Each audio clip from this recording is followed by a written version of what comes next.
Hello champions, क्या हाल चाल है आप सबके। उम्मीद करता हूं आप सबके हालचाल बहुत बढ़िया से होंगे और स्वागत है आपका 11th के प्रारंभ बैच में। तो भैया हम लोग रेडॉक्स रिएक्शन नाम का चैप्टर कर रहे हैं नीट की तैयारी में। रेडॉक्स रिएक्शन में पिछला लेक्चर बहुत ज्यादा काम का हुआ था। जिसने भी पिछला लेक्चर ना देखा हो भाई, प्लेलिस्ट बन गई है, उस लेक्चर को देख लो। उस लेक्चर में वो बातें सीखोगे जो जगह जगह यूज होती है। मैं शुरू से बोलता आ रहा हूं, अगर इनऑर्गेनिक केमिस्ट्री के लिए कोई फिजिकल केमिस्ट्री का सबसे अच्छा चैप्टर है तो वो रेडॉक्स रिएक्शन है। वो रेडॉक्स रिएक्शन है जो तुम्हें बहुत सारी फंडामेंटल बातें सिखा देगा।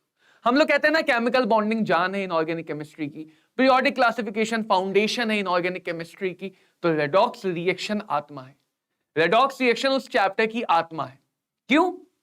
अपने आप इनऑर्गेनिक पढ़ोगे तो समझ जाओगे।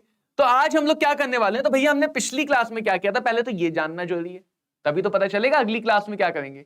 तो पिछली क्लास में हम लोगों ने लॉ ऑफ इक्विवेलेंस स्टार्ट किया था। एन फैक्टर समझ रहे थे, याद है किसी को? क्या किसी को याद है कि एन फैक्टर समझ रहे थे, लॉ ऑफ इक्विवेलेंस समझ रहे थे? ये समझ रहे थे कि भैया कहां पे हम स्टोशियोमेट्री को छोड़ के वैलेंसी से काम कर सकते हैं और वैलेंसी से क्या क्या काम कर सकते हैं। आज हम एन फैक्टर के ही डिस्कशन को आगे लेके जाएंगे। एन फैक्टर के ही डिस्कशन को आगे लेके जाएंगे। क्या कहता है हमारा डिस्कशन? लाओ पहले मैं तुम्हें एक बार रिवाइज करा दूं फटाफट कि हमने जो पिछली क्लास में पढ़ा था वो ये पढ़ा था कि किसी भी गिवन रिएक्शन में इक्विवेलेंस एक ऐसी क्वांटिटी है जो मोल से आती है। ये फंडामेंटल फॉर्मूला था। Number of equivalence is equal to N factor multiplied by number of moles. N factor basically क्या दिखाता है? क्या दिखाता था एन फैक्टर? बताओ बताओ, शर्माओ मत। एन फैक्टर दिखाता था किसी भी चीज की वैलेंसी, और इसमें वही सारी वैलेंसी से जुड़ी हुई बातें हैं कि वैलेंसी हम एक पार्टिकल की निकालते हैं, एन फैक्टर भी एक का ही निकालते हैं। वैलेंसी कंबाइनिंग कैपेसिटी होती है, एन फैक्टर भी कंबाइनिंग कैपेसिटी दिखाता है। वैलेंसी वो वजह होती है जिस वजह से रिएक्शन हो रही है, और एन फैक्टर निकालने का भी वही तरीका समझा था कि अगर एसिड बेस है तो उनका एन फैक्टर कैसे निकालोगे, सॉल्ट है तो उसका एन फैक्टर कैसे निकालोगे, रिड्यूसिंग या ऑक्सीडाइजिंग एजेंट है उसका एन फैक्टर कैसे निकालोगे। तो अगर वो लेक्चर नहीं देखा है तो वो लेक्चर नंबर 3 जरूर देखो। ये सारी बातें लेक्चर नंबर 3 में है, इसको जरूर देखो।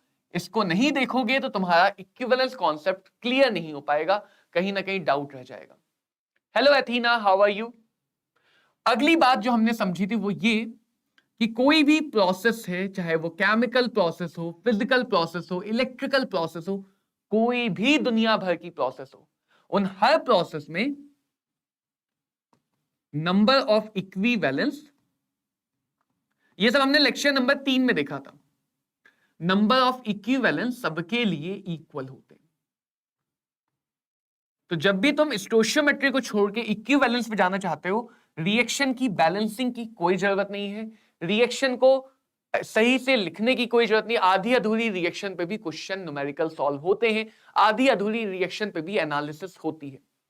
सो Athena, how are your preparation going on? I hope it is going better, right? तो चलो एन फैक्टर के बारे में और बातें करते हैं। मैंने तुम्हें एन फैक्टर रिडक्शन ऑक्सीडेशन में सिखाया था, एसिड बेस में सीख लिया था, सॉल्ट में सीख लिया था, रिडक्शन ऑक्सीडेशन एजेंट के लिए या रेडॉक्स रिएक्शन में एन फैक्टर सिखाया था। अभी इसमें दो चार बातें और करनी है। रेडॉक्स रिएक्शन में मैंने एन फैक्टर सिखाया था। रेडॉक्स रिएक्शन का मतलब क्या होता है? जहां पे रिडक्शन और ऑक्सीडेशन हो। तो हर एक प्रोसेस के लिए एन फैक्टर, क्योंकि वैलेंसी वजह है, वैलेंसी वजह है रिएक्शन करने की। अब वजह बदलेगी तो भाई निकालने का तरीका भी बदलेगा, नंबर 1। सेकेंड, वैलेंसी वेरिएबल है, तो वैलेंसी रिएक्शन टू रिएक्शन बदलेगी तो एन फैक्टर भी रिएक्शन टू रिएक्शन बदलेगा। तो यहां पे जो वजह थी वो इलेक्ट्रॉन थे। तो यहां पे इलेक्ट्रॉन से हम डिफाइन करते हैं कि कितने इलेक्ट्रॉन कोई भी रिएजेंट एक्सचेंज कर रहा है उस रिएजेंट के 1 से। हमेशा यह ध्यान रखना है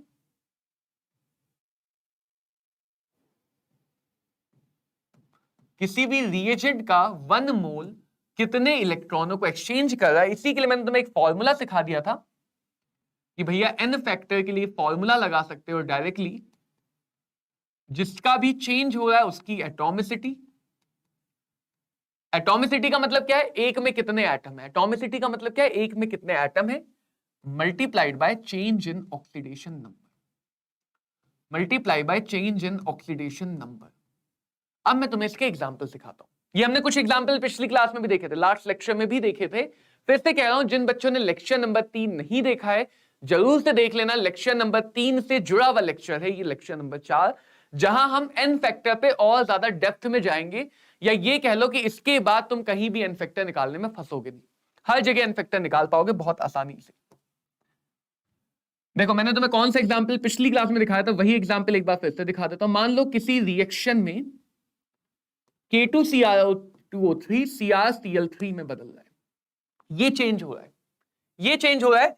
तो पहले तो ऑक्सीडेशन नंबर पे कमांड होनी चाहिए। ऑक्सीडेशन नंबर तुरंत दिखेगा तो सारी चीजें तुरंत दिखेंगी कि भैया इसका रिडक्शन हो रहा है। क्या हो रहा है भैया? इसका रिडक्शन हो रहा है, +6 वाला रिड्यूस हो रहा है +3 में, राइट। हेलो रोशन, क्या हाल चाल है? उम्मीद करता हूं पिछला लेक्चर देखा है और फिर एन फैक्टर निकालना सीखेंगे आज अच्छे से। रेडॉक्स रिएक्शन के एन फैक्टर को थोड़ा समझा था, और जो वेरिएशन आता है, जो वेरिएबिलिटी आती है, वो यहां पे देखने वाले हैं। तो अभी तो रिवाइज करवा रहा हूं। चेंज जिसके लिए उस पर फोकस करो। तो क्रोमियम, इसके एन फैक्टर निकाल रहे हैं हम। किसका एन फैक्टर निकाल रहे हैं? K2Cr2O7 का। उसमें क्रोमियम कितने हैं? 2 एटम। चेंज कितना है? 6 से 3 का। एन फैक्टर कितना आ गया? 6। यहां पे आओ, क्रोमियम का ही चेंज हो रहा है, क्लोरीन चेंज होता हुआ दिख नहीं है। जो चेंज होता हुआ दिखे उसी को बस लो। रिडक्शन ऑक्सीडेशन के केस में, रिडक्शन ऑक्सीडेशन के केस में हमेशा जिसका ऑक्सीडेशन नंबर चेंज हो रहा है सिर्फ उसको ही देखा जाता है। क्रोमियम के एक एटम चेंज कितने का है? 3। एन फैक्टर आ गया 3। बहुत बढ़िया रोशन, थैंक यू। समझ में आई बात? बहुत बढ़िया, बहुत बढ़िया, क्लियर है। ये एन फैक्टर की बात थी। अब देखो, अब हम बहुत सारे एग्जाम्पल देखेंगे। आयोनिक रिएक्शन भी, नॉन आयोनिक रिएक्शन भी।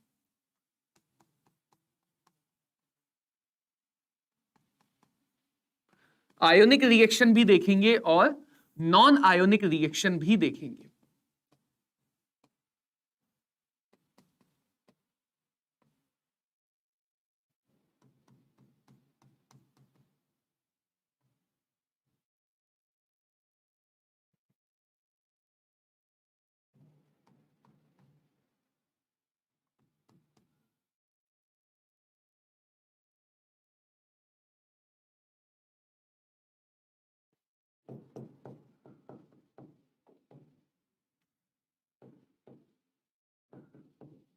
और देखो, ये सारे रिएक्शन किसी ना किसी रिएक्शन के कुछ पार्ट्स हैं, ऐसा नहीं है।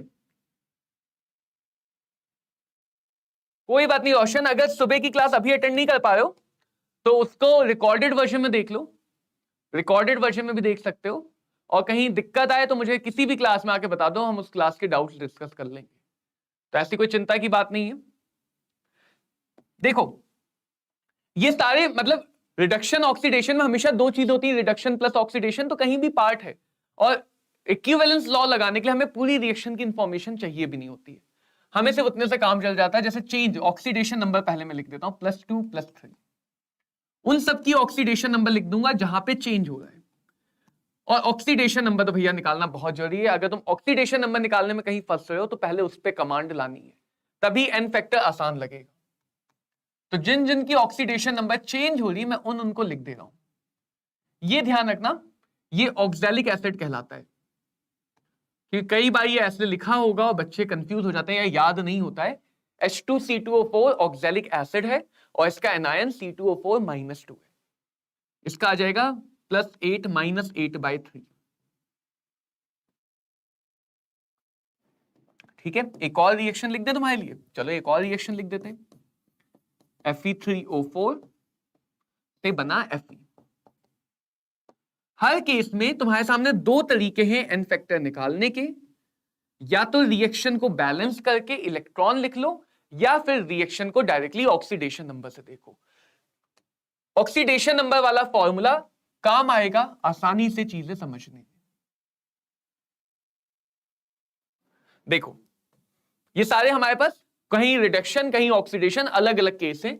अगर मैं एन फैक्टर निकालूं आयरन +2 का, तो कितने एटम है? एक एटम। चेंज कितने का हुआ? एक का। एन फैक्टर 1 आ गया।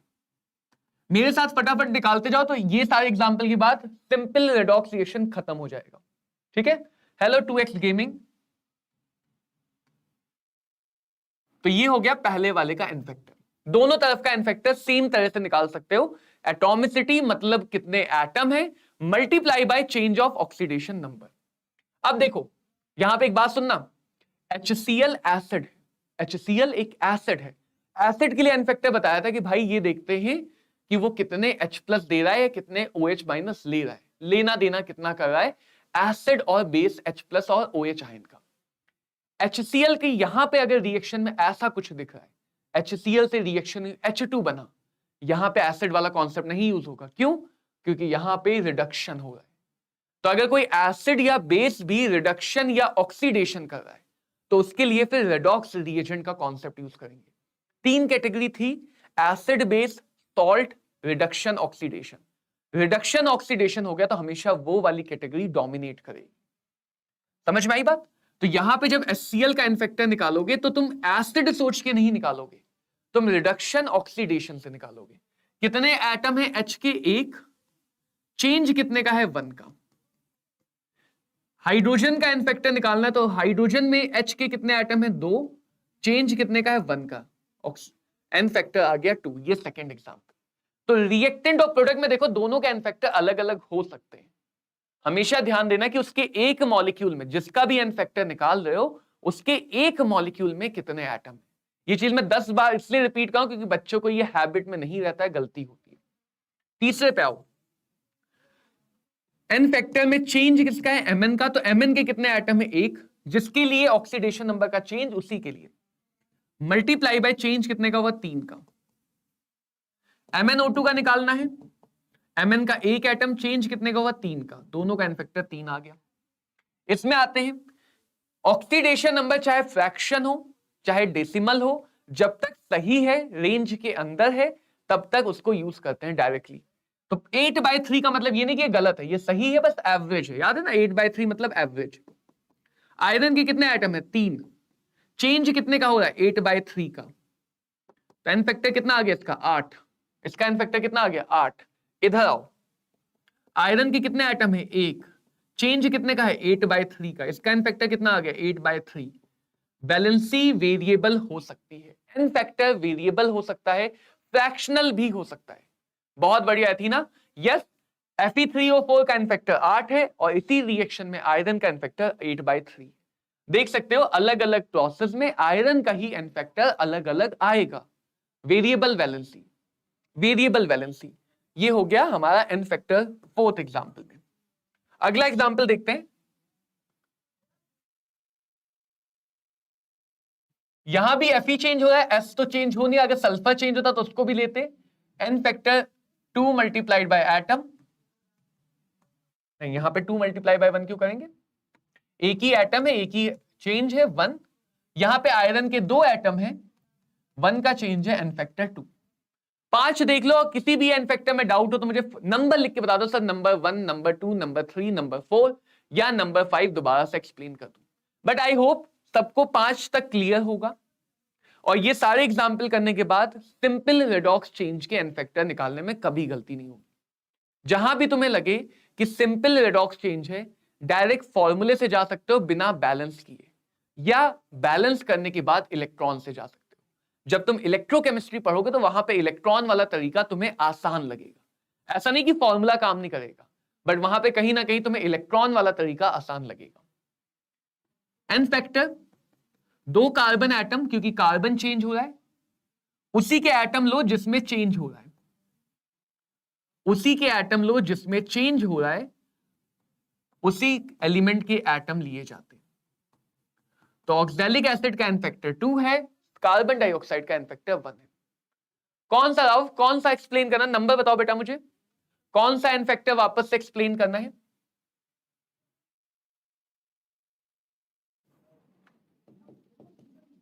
यहां पे कार्बन के 3 एटम, चेंज देखो, यहां पे गलती होती है।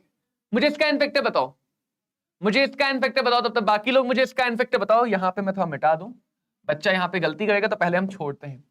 देखो देखो आओ, एन फैक्टर का क्या है कि एन फैक्टर ये दिखा रहा है कितने इलेक्ट्रॉन आगे अदला बदली हो रही है।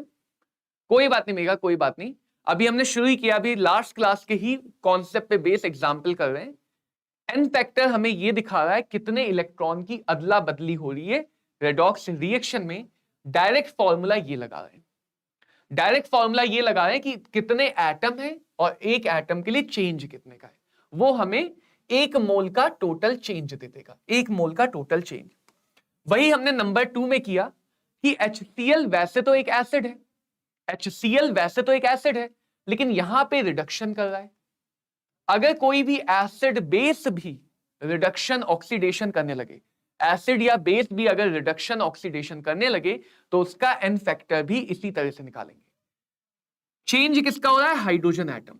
चेंज किसमें हो रहा है? Hydrogen atom. तो भैया हाइड्रोजन के कितने एटम है? 1। चेंज कितने का? 1। चेंज किसमें हो रहा है? Hydrogen atom. भैया हाइड्रोजन के कितने एटम है? 2। चेंज कितने का है? 1। तो number of atom multiply by 1 atom के लिए change. Clear? Clear? Thank you Utkarsh. Rauf clear हुआ? और उत्कर्ष आज भी मैं यही बता रहा हूं कि रेडॉक्स रिएक्शन, फिजिकल केमिस्ट्री भी इनऑर्गेनिक की बेस बनाती है, फिजिकल केमिस्ट्री भी इनऑर्गेनिक की बेस बनाती है। ये सारी बातें अगर हम पढ़ते हैं तो कहीं ना कहीं हमारे काम आती हैं, कहीं ना कहीं हमारे काम आती हैं। देखो तीसरे वाले में भी यही काम किया। किसका चेंज है? Mn का। Mn का 1 एटम और चेंज कितने का है? 3। तो एन फैक्टर आ गया 3, एन फैक्टर आ गया 3। यहां पे जो बच्चा गड़बड़ करता है प्लस माइनस की, मानोगे नहीं, प्लस माइनस की गड़बड़ करता है। एटम कितने हैं? कार्बन के। कार्बन के क्यों लिए? क्योंकि भैया कार्बन में चेंज हो रहा है, इसलिए कार्बन के लिए। बिल्कुल उत्कर्ष, तुम पहले भी मिल सकते हो, बस हमें जगह बता दो, हम तुम्हें बता देंगे भैया यहां पे आके मिल लो। ये +4, ये माइनस, तो माइनस माइनस 8/3।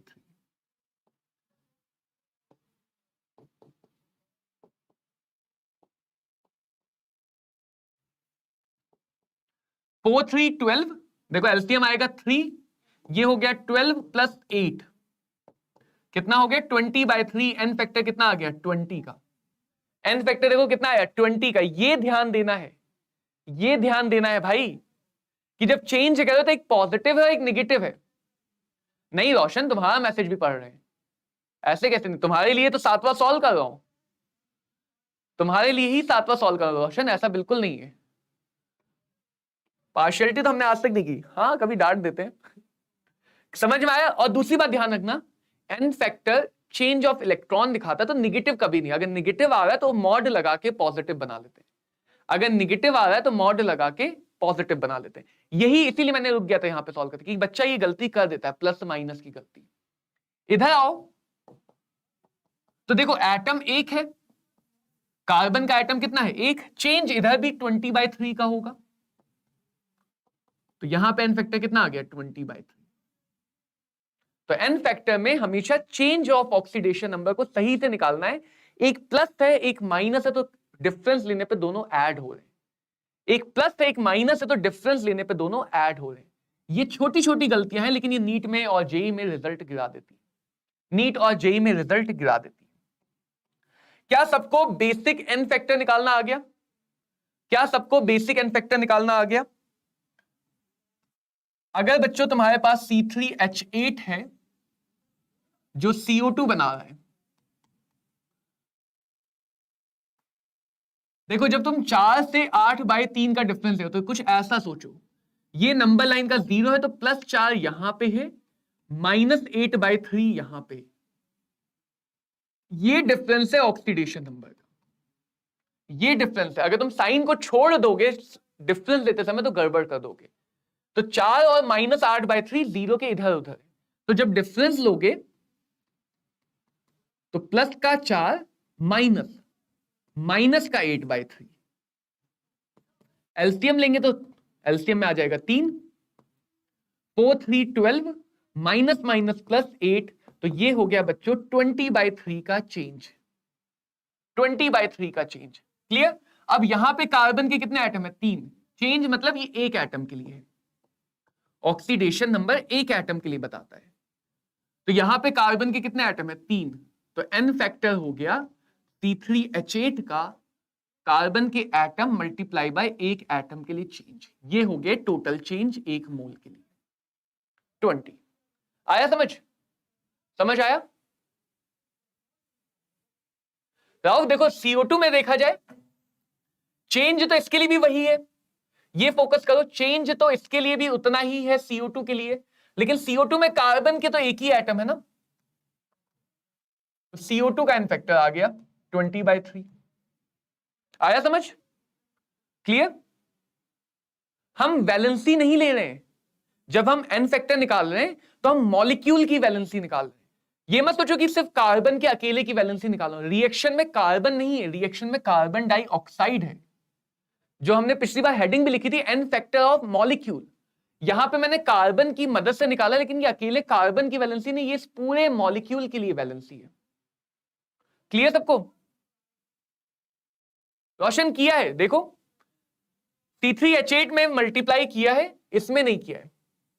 पहले मत करो मल्टीप्लाई, अगर तुम पहले मल्टीप्लाई करोगे तो इधर तुम 3 एटम सोच रहे हो, इधर तुम एक एटम सोच रहे हो, तो या तो तुम्हें दोनों तरफ 3 मल्टीप्लाई करके बैलेंस करना पड़ेगा, वो थोड़ा कॉम्प्लिकेटेड और कंफ्यूज करेगा। पहले देखो हम क्या कर रहे हैं, जब ऑक्सीडेशन नंबर की बात कर रहे हैं तो ये एक एटम की इंफॉर्मेशन होती है। ऑक्सीडेशन नंबर हमेशा एक एटम की इंफॉर्मेशन होती है। तो पहले हम दोनों तरफ एक एक एटम के लिए निकाल ले रहे हैं कि एक एटम होता दोनों तरफ तो इतना चेंज होता। इधर कितने एटम है तो उससे मल्टीप्लाई कर दिया, इधर कितने एटम है तो उससे मल्टीप्लाई कर दिया। n फैक्टर हमेशा एक मॉलिक्यूल के लिए निकालते हैं। बिल्कुल मेघा, कोई बात नहीं, कोई बात नहीं, बस इतना थोड़ा रखना कि कहीं ना कहीं ऐसा डिस्ट्रैक्शन ना हो कि भाई कॉलेज या उस चक्कर में, कॉलेज के चक्कर में नीट की तैयारी में थोड़ा कम करो। तुम्हें थोड़ा स्ट्रगल ज्यादा करना पड़ेगा, मेहनत ज्यादा करनी पड़ेगी, जब तुम्हारे कॉलेज के एग्जाम आएंगे तो उसका भी पढ़ना पड़ेगा, लेकिन कहीं ना कहीं उसको अपनी नीट प्रिपरेशन से जोड़ लेना। कई बार BSc लेवल पे जो हम पढ़ते हैं वो हमें 11-12 के कॉन्सेप्ट में और स्ट्रॉन्ग बना देते हैं, तो उसको अपने लिए ड्रॉबैक ना बनने देना, उसको अपनी ताकत बना लो। तो BSc लेवल पे अगर तुम कुछ पढ़ रही हो तो कहीं ना कहीं वो तुम्हारे 11-12 के कॉन्सेप्ट को बहुत ज्यादा स्ट्रॉन्ग कर देगा नॉर्मल 11-12 के बच्चे से। मैंने खुद देखा है कि जितना मैंने शायद JEE के कॉलेज में, IIT में जाकर नहीं पढ़ा, उससे ज्यादा डेप्थ साइंस की कुछ BSc के बच्चों को पता है। ये मेरा खुद का पर्सनल एक्सपीरियंस है, क्योंकि IIT में जाके हमें इंजीनियरिंग सिखा दी जाती है। तो अगर तुम BSc भी कर रहे हो ना, कहीं ना कहीं तुम साइंस से जुड़े हुए हो, तो ये तुम्हारी स्ट्रेंथ बन सकती है। हाँ, ये तुम्हारी स्ट्रेंथ बन सकती है। ठीक है मेगा? रोशन कह रहा है सर n फैक्टर एक मॉलिक्यूल के लिए तो डिफरेंस निकालने स्टोइचियोमेट्री से मल्टीप्लाई नहीं करना पहले ही। हाँ देखो, 2-4 बातें समझो, अभी क्लियर हो जाएगा, अभी क्लियर हो जाएगा। इसी एग्जाम्पल से क्लियर कर देता हूं, या इससे नहीं करता हूं मैं, तो मैं ऑक्सैलिक एसिड से क्लियर करता हूं क्योंकि उसमें फ्रैक्शन नहीं आ रहा। इसका मतलब क्या है कि एक मॉल और या एक मॉलिक्यूल ऑक्सैलिक एसिड कितने इलेक्ट्रॉन देगा, कितने इलेक्ट्रॉन अदला बदली करेगा, यह मतलब होता है डेफिनेशन। ये डेफिनेशन है, ये डेफिनेशन है n फैक्टर की। ठीक है ना? ना बिल्कुल नहीं नुकसान होने देगी, बिल्कुल नहीं होने देगी नुकसान, बिल्कुल नहीं होगा, बिल्कुल नहीं होगा। मान के चलो कि BSc तुम्हारी स्ट्रांग बनेगी, BSc तुम्हारी नीट तैयारी को स्ट्रांग बना सकती है, सही तरीके से बस लेना। तो n फैक्टर बताता है कि एक मोल ऑक्सैलिक एसिड कितने इलेक्ट्रॉन एक्सचेंज करेगा। अब मैंने प्रोसेस समझी, प्रोसेस में मैंने कार्बन को देखा कि भाई कार्बन यहां पे +3 का था, यहां पे +4 का है, यानी इसने सोचो क्या किया होगा, +3 से +4 गया होगा जब इसने अपने अंदर से एक इलेक्ट्रॉन अलग किया होगा। तो जो चेंज ऑफ ऑक्सीडेशन नंबर निकाल रहे हैं वो हम इस बात को समझने के लिए निकाल रहे हैं कि इसने कितने इलेक्ट्रॉन दिए, एक इलेक्ट्रॉन। कार्बन के एटम ने कितने दिए, एक इलेक्ट्रॉन। ठीक है, अब जो बात आती है, अब जो बात आती है वो ये कि इसके एक मॉलिक्यूल के अंदर, इसके एक मोल के अंदर कितने कार्बन है, 2 कार्बन है। दो कार्बन है, तो अगर कार्बन का एक एटम या एक मोल एक इलेक्ट्रॉन दे रहा है तो दो कार्बन कितने देंगे, इसलिए हम एटॉमिसिटी से मल्टीप्लाई करें। इसलिए रोशन बेटा हम लोग एटॉमिसिटी से मल्टीप्लाई करें। समझ में आई बात? इसलिए हम रोशन बेटा एटॉमिसिटी से मल्टीप्लाई करें। क्लियर है देव? जो लिखा जाता है उसमें G.O.A.T लिखा जाता है, बट थैंक यू।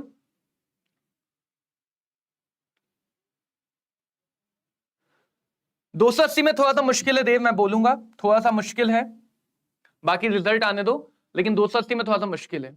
उत्कर्ष कह रहा है यूज इसमें इक्विवेलेंस बराबर करें, मतलब बेसिकली स्टोशियोमेट्री या अमाउंट एनालिसिस में काम आता है। अभी उसके क्वेश्चन दिखाऊंगा, एन फैक्टर का यूज कहां पे, एन फैक्टर का यूज कहां पे, ऐसे क्वेश्चन दिखाऊंगा।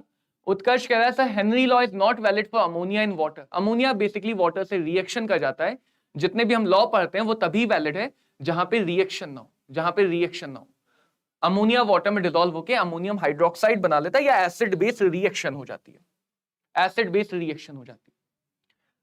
रोशन समझ में आ गया तुम्हारा डाउट कि भाई हम एटॉमिसिटी से क्यों मल्टीप्लाई कर रहे हैं, किस लिए कर रहे हैं, क्या कर रहे हैं? समझ में आ गया रोशन? क्लियर है? क्लियर है? बस बेटा ये ध्यान रखना है कि तुम्हें कॉन्टिन्यूटी मेंटेन करनी है, कॉन्टिन्यूटी नहीं मेंटेन करोगे तो फिर कॉन्सेप्ट कहीं ना कहीं वीक रह जाएंगे। रोशन अभी एग्जाम्पल और आ रहे हैं, अभी एग्जाम्पल और आ रहे हैं। जैसे देखो मैं तुम्हें एक और एग्जाम्पल करा देता हूं।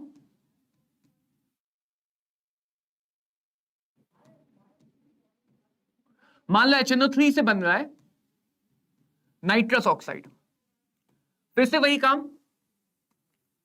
HNO3 में नाइट्रोजन के कितने एटम है, 1 है ना, और चेंज कितने का हो रहा है, 4 का। नाइट्रस ऑक्साइड में नाइट्रोजन के कितने एटम है, 2, और चेंज कितने का हो रहा है, 4 का। तो हर बार हमें बस इतना देखना है कि भाई कौन सा वो एटम है जो ऑक्सीडेशन नंबर चेंज कर रहा है, कौन सा वो एटम है जो ऑक्सीडेशन नंबर चेंज कर रहा है। तुम्हारी मदद के लिए एक और बढ़िया सा एग्जांपल दे रहा हूं जो इसको ढंग से सॉल्व करना है। H2S ऑक्सीडाइज हो गया SO2 में, बताओ एन फैक्टर कितना होगा, बताओ एन फैक्टर कितना होगा। बिल्कुल उत्कर्ष, जो भी हम Henry law, Raoult law, Dalton law पढ़ते हैं वो नॉन रिएक्टिव, बेसिकली सोल्यूशन हम तभी बोलते हैं जब सल्यूट और सॉल्वेंट आपस में रिएक्शन ना करें। सोल्यूशन हमेशा नॉन रिएक्टिंग कंपोनेंट के लिए पढ़ा और समझा जाता है। तो जितने भी लॉस तुम सोल्यूशन पर अप्लाई कर रहे हो वो नॉन रिएक्टिंग कंपोनेंट्स के लिए। इसका एन फैक्टर बताओ H2S का कितना होगा, H2S का, H2S का एन फैक्टर कितना होगा।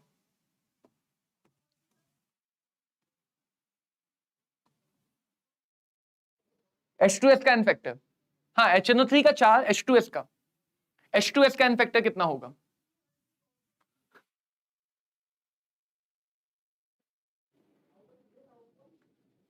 दो नहीं होगा, देखो वही प्लस माइनस की गलती फिर से हो रही है। नंबर स्केल बना देता, 0 +1 +2 +3 +4 +5 +6 -1 -2। तो खुद सोचो तुम यहां पे हो, तुम्हें यहां पे जाना है, कितने इलेक्ट्रॉन लेने देने पड़ेंगे, कितने इलेक्ट्रॉन लेने देने पड़ेंगे जरा देखो। प्लस माइनस डिफरेंस लेते समय ध्यान देना है, डिफरेंस लेते समय ध्यान देना है। तुम्हें यहां से यहां तक की ट्रेवल करनी है, ना कि यहां से यहां। -2 से सोच के देखो ना, अगर तुम 2 इलेक्ट्रॉन अदला बदली करोगे तो 0 पे जाएगा। हाँ करेक्ट, अब सही पहुंचे, अब सही पहुंचे। तुम्हें लगता है अब समझ में आ गई बात कि भैया जब भी एन फैक्टर निकालेंगे तो ऑक्सीडेशन नंबर का चेंज पहले सोचो। -2 से 4, 6 का चेंज। कितने एटम है सल्फर के, 1।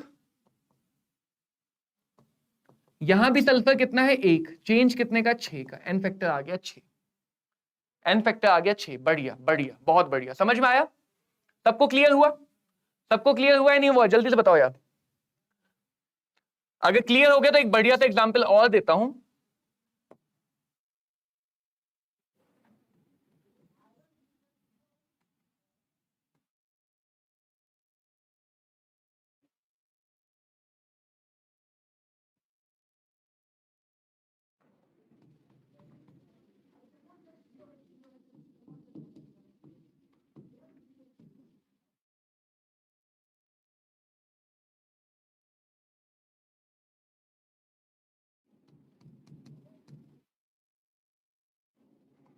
ये दो एग्जाम्पल और समझे जाते हैं। अभी आओ दो एग्जाम्पल और समझते हैं। हाँ, HNO3 में 5 से की मल्टीप्लाई किया। HNO3 में चेंज देखो बेटा, 5 से 1 का चेंज, तो चेंज 4 का चेंज देखते हैं हम, कितने इलेक्ट्रॉन ले रहा है दे रहा है वो चेंज बताता है।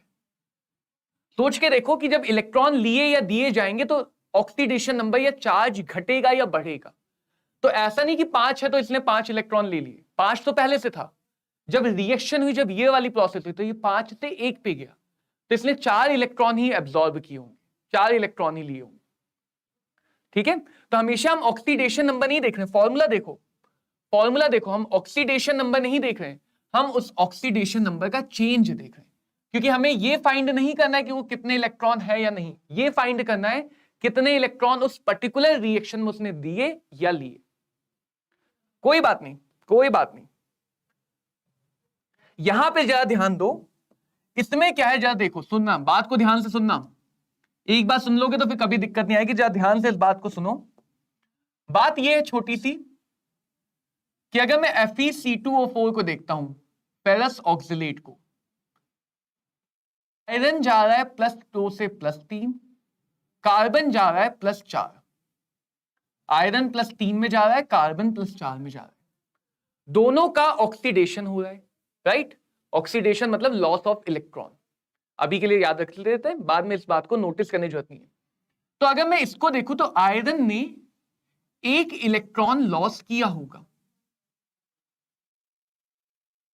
इसको देखो तो कार्बन के एक एटम ने 1 इलेक्ट्रॉन, कार्बन के 2 एटम ने 2 इलेक्ट्रॉन का लॉस किया होगा।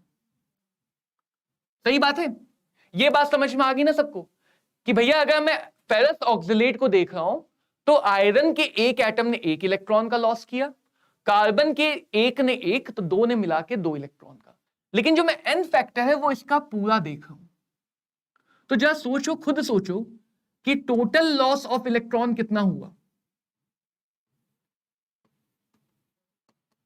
टोटल लॉस ऑफ इलेक्ट्रॉन कितना हुआ, क्योंकि आयरन ऑक्सिलेट के अंदर ही दोनों हैं, तो आयरन ऑक्सिलेट ने कितने इलेक्ट्रॉन का लॉस किया, आयरन के ऑक्सिलेट ने कितने इलेक्ट्रॉन का लॉस किया, तो टोटल तुम कहोगे सर 3 इलेक्ट्रॉन का लॉस हुआ। तो जब हम कह रहे हैं कि भैया 1 मोल आयरन ऑक्सिलेट कितना, 5 कैसे, 3, ये मैंने मल्टीप्लाई करके ही बताया, ये मैंने मल्टीप्लाई करके ही बताया। 2 कार्बन एटम ने 2 इलेक्ट्रॉन का लॉस किया, एक ने तो 1 ही का किया है, 2 ने 2 का किया है, तो टोटल कितना आया, टोटल 3 आया या नहीं आया, आई बात समझ, टोटल 3 आया या नहीं आया, टोटल लॉस ऑफ इलेक्ट्रॉन 3। तो अगर सोचा जाए आयरन ऑक्सिलेट का एक मॉलिक्यूल अगर रिएक्शन कर रहा है तो वो भैया 3 इलेक्ट्रॉन को ले दे रहा है, तो डेफिनेशन वाइज 1 मोल जितने इलेक्ट्रॉन लेता देता है वही तो एन फैक्टर होता है, वही तो एन फैक्टर होता है, तो इसका एन फैक्टर बोला जाएगा 3। समझ में आई बात, समझ में आया। ओवरऑल मैं क्या कहना चाह रहा हूं, अगर एक से ज्यादा एटम ऑक्सीडाइज हो रहे हैं, अगर एक से ज्यादा एटम ऑक्सीडाइज हो रहे हैं तो तुम एन फैक्टर को ऐड कर दो। क्या करो, एन फैक्टर को ऐड कर दो। देखो देखो ध्यान से देखो मेगा, ऐसा सिनेरियो बन रहा है, ये आयरन ऑक्सिलेट है, इसके अंदर आयरन, इसके अंदर कार्बन, कार्बन और 4 ऑक्सीजन, ये आयरन ऑक्सिलेट है, इसके अंदर का आयरन +2 में है, इसके अंदर का कार्बन +3 में है, ये कार्बन भी +3 में है, इसके एक के अंदर 1 आयरन 2 कार्बन। जब इसने रिएक्शन की तो इसी के अंदर का आयरन बदल गया 3 में, इसी के अंदर का कार्बन बदल गया 4 में और दूसरा कार्बन भी बदल गया 4 में। ये प्रोसेस लिखी हुई है, ये प्रोसेस लिखी हुई है, ध्यान से देखना। हाँ फिर से एक बात समझा रहा हूं, ये प्रोसेस लिखी हुई है, सोच के देखो, यहां से यहां जाने में 1 इलेक्ट्रॉन निकाला होगा तब यहां गया होगा, +2 वाले ने 1 नेगेटिव कम किया तो चार्ज बढ़ गया, इसने भी 1 इलेक्ट्रॉन निकाला होगा तब यहां गया, और इसने भी 1 इलेक्ट्रॉन निकाला होगा तब यहां गया। 3 इलेक्ट्रॉन निकले या नहीं निकले, 3 इलेक्ट्रॉन निकले या नहीं निकले, तो इसके एक मॉलिक्यूल ने टोटल कितने इलेक्ट्रॉन निकाले,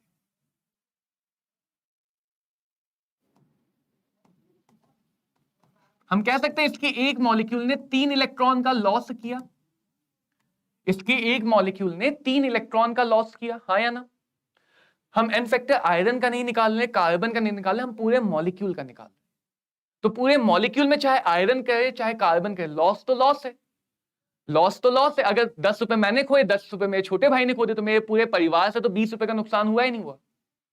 अगर 10 रुपए मैं खोता हूं, 10 रुपए मेरे छोटे भाई ने भी खो दिए, तो मेरे पूरे परिवार से 20 रुपए का नुकसान हुआ ही नहीं हुआ। तो अगर एक ही कंपाउंड के अंदर एक से ज्यादा चीजें लॉस कर रही हैं, तो तुम अलग अलग चीजों के एन फैक्टर को ऐड कर सकते हो, अलग अलग चीजों के एन फैक्टर को ऐड कर सकते हो। जैसे यहां पे हुआ है, आयरन का एन फैक्टर अलग, कार्बन का एन फैक्टर अलग ऐड कर दिया। जैसे यहां पे ये बहुत इंपॉर्टेंट है, एक आयरन पायराइट नाम की ओर होती है, इसमें याद रखना आयरन +2 सल्फर -1। देखो अगर मैं एन फैक्टर निकाल रहा हूं किसका, FeS2 का, तो यहां पे मैं एन फैक्टर, मैंने पहले ही बोला था थोड़ा सा लेवल बढ़ाएंगे आज एन फैक्टर में, इसीलिए पहले बेसिक वाले एग्जाम्पल किए। दोनों का एन फैक्टर जोड़ा जाएगा, क्यों? क्योंकि इसका भी ऑक्सीडेशन हुआ और इसका भी ऑक्सीडेशन। तो अगर एक से ज्यादा चीजें ऑक्सीडाइज हो रहे हैं तो हम ऑक्सीडेशन या एन फैक्टर जोड़ सकते हैं। हाँ उत्कर्ष, बिल्कुल।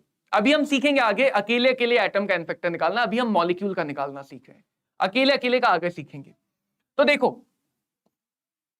देखो भैया, इधर देखो सब लोग, आयरन के लिए एटम कितने हैं, एक एटम।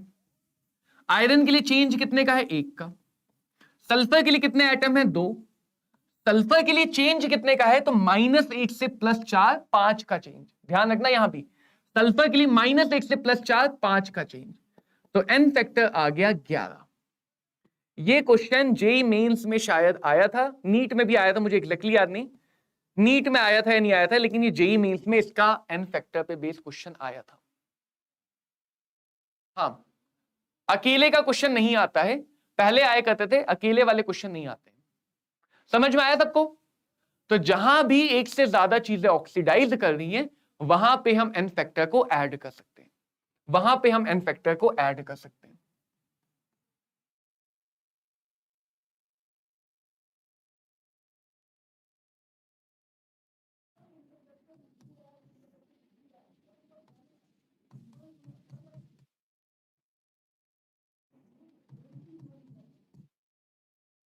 यहां पे मुझे एन फैक्टर बताओ, तुम्हारी आसानी के लिए ऑक्सीडेशन नंबर मैं लिख दे रहा हूं, तुम्हारी आसानी के लिए ऑक्सीडेशन नंबर मैं लिख दे रहा हूं, बाद में तुम्हें ऑक्सीडेशन नंबर खुद से आयोनाइज करके निकाल सकते हो, यहां पे खुद से आयोनाइज करके निकाल सकते हो। यहां पे बच्चों मुझे एन फैक्टर बताना है, एन फैक्टर कितना आएगा, यहां पे मुझे बताना कि एन फैक्टर कितना आएगा इसका, एन फैक्टर फेरस नाइट्रेट का, फेरस नाइट्रेट का कितना आएगा, फेरस नाइट्रेट का एन फैक्टर कितना आएगा, एन फैक्टर फेरस नाइट्रेट का कितना आएगा।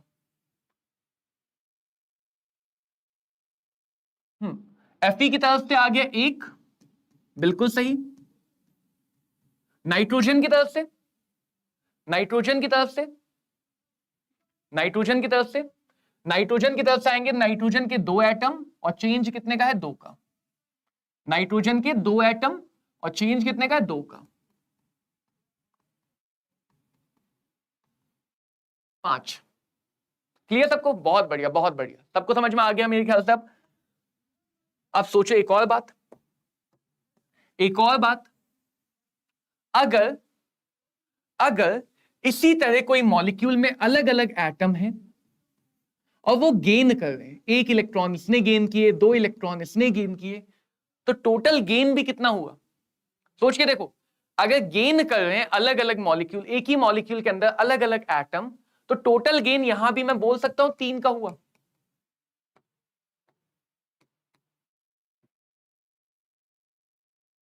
टोटल गेन 3 का हुआ या नहीं हुआ?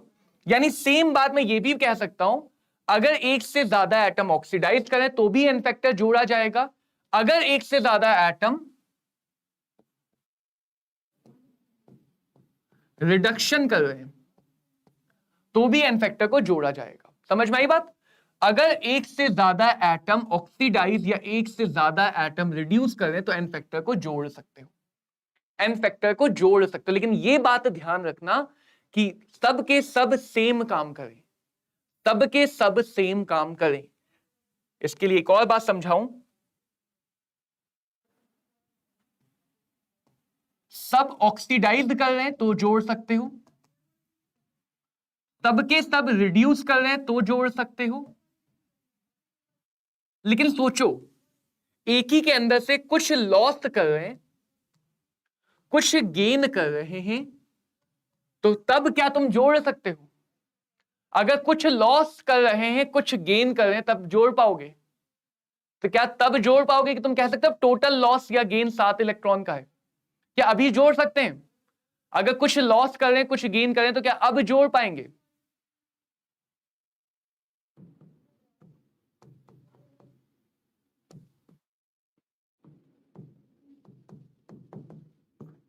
इसीलिए बेसिक डेफिनेशन से जाना है, इसीलिए बेसिक डेफिनेशन से जाना है। तो ये जो तुमने सेकंड काम सीखा है, ये रेडॉक्स रिएजेंट में एन फैक्टर निकालने का सेकंड काम है। ऐसे क्वेश्चन नीट में 2-3 बार पूछे जा चुके हैं, एन फैक्टर किसका ज्यादा होगा, किसका कम होगा। नेट कैसे निकलेगा उत्कर्ष? जोड़ने से कैसे निकलेगा? मैंने 100 रुपए का नुकसान किया, मेरे छोटे भाई ने 50 रुपए का फायदा करवाया, तो घर को टोटल फायदा 150 रुपए का या टोटल नुकसान 150 रुपए का तो नहीं बोलेंगे। जोड़ने से तो नहीं निकलेगा, जोड़ने से नहीं निकलेगा। समझ में आई बात उत्कर्ष? एक नुकसान हो रहा है, एक फायदा हो रहा है। नुकसान नुकसान हो जोड़ा जा सकता है, फायदा फायदा हो जोड़ा जा सकता है, टोटल फायदा। लेकिन नुकसान और फायदा है तो जोड़ नहीं सकते, माइनस करने का सोचना है, जोड़ा नहीं जा सकता यहां पे। क्लियर है उत्कर्ष? क्लियर है? क्योंकि ये आता है एन फैक्टर का तीसरा और नीट लेवल का आखिरी तरीका, नीट लेवल का आखिरी तरीका, जहां पे डिस्प्रपोर्शनेशन।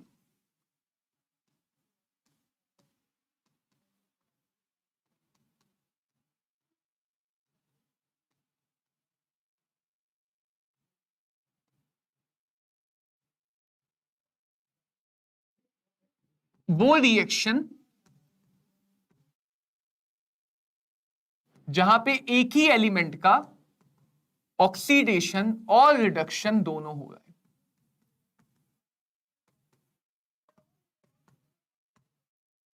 ऑक्सीडेशन और रिडक्शन दोनों हो रहा है। Hello doctor. हाँ अथीना, सब्ट्रैक्ट करेंगे नहीं करेंगे अभी समझ जाओगे इस बात को, कि सब्ट्रैक्ट करेंगे या नहीं करेंगे इस बात को समझ जाएंगे। जहां पे दोनों को जोड़ा नहीं जा सकता, जोड़ा नहीं जा सकता, ये क्लैरिटी होनी चाहिए कि ऐसे केस में हम एन फैक्टर को ऐड नहीं कर सकते। सब्ट्रैक्शन जैसा कोई काम नहीं करेंगे हम। क्यों नहीं करेंगे समझना। mn+2 से mn+3 बन रहा है और mn+2 से mn0 बन रहा है। एक छोटी सी एग्जांपल ली है, समझ में आ गया? डिस्प्रपोर्शनेशन रिएक्शन किसको कहा जाता है? डिस्प्रपोर्शनेशन समझ में आ गया? एक ही एटम ऑक्सीडाइज हो रहा है और वही एटम रिडक्शन भी कर रहा है। सेम एलिमेंट ऑक्सीडेशन रिडक्शन दोनों करे तो ऐसी रिएक्शन को बोलते हैं डिस्प्रपोर्शनेशन रिएक्शन, जिसमें हम एन फैक्टर को ऐड नहीं कर सकते। जरा सोचना, जो काम हो रहा है Mn+2 ही कर रहा है। Mn+2 से एक इलेक्ट्रॉन निकला तो बना Mn+3 और Mn+2 में 2 इलेक्ट्रॉन जुड़ेंगे तब जाके ये बनाएगा Mn0। समझना, समझना ध्यान से, समझना ध्यान से कि हम माइनस क्यों नहीं कर पाएंगे वो समझ में आएगा। भैया यहां पे 1 इलेक्ट्रॉन निकले, यहां पे 2, और यही आपस में करता धरता है। सारा काम इन्हीं को करना है ना, कोई और तो मदद करने आ नहीं रहा है, क्योंकि रिडक्शन भी यही कर रहा है, ऑक्सीडेशन भी यही, जो भी इलेक्ट्रॉन की अदला बदली वो सब यही करना है। तो अगर देखें इसको 2 गेन करने हैं, ये एक लॉस कर रहा है, तो ये तो सिंपल सी बात है कि ये एक लॉस कर रहा है तो हमें एक और चाहिए, ये एक और लॉस करे और तब जाके 2 यहां लॉस होंगे, वही 2 घूम के यहां पे गेन करने आएंगे। हाँ या ना? जो दो यहां पे लॉस होंगे वही दो घूम के यहां पे गेन करने आएंगे। तो कुल मिला के क्या दिख रहा है कि 3 Mn मिल के अगर तुम सर्किट से सोचो, 3 Mn मिल के यहां पे 2 इलेक्ट्रॉन का फ्लो करवा रहे हैं, 2 इलेक्ट्रॉन का फ्लो करवा रहे हैं। ये नहीं कह सकते कि भाई 2 लॉस हुए 2 गेन हुए। समझो, किसी भी रिएक्शन में लॉस और गेन बराबर होता है नहीं होता है?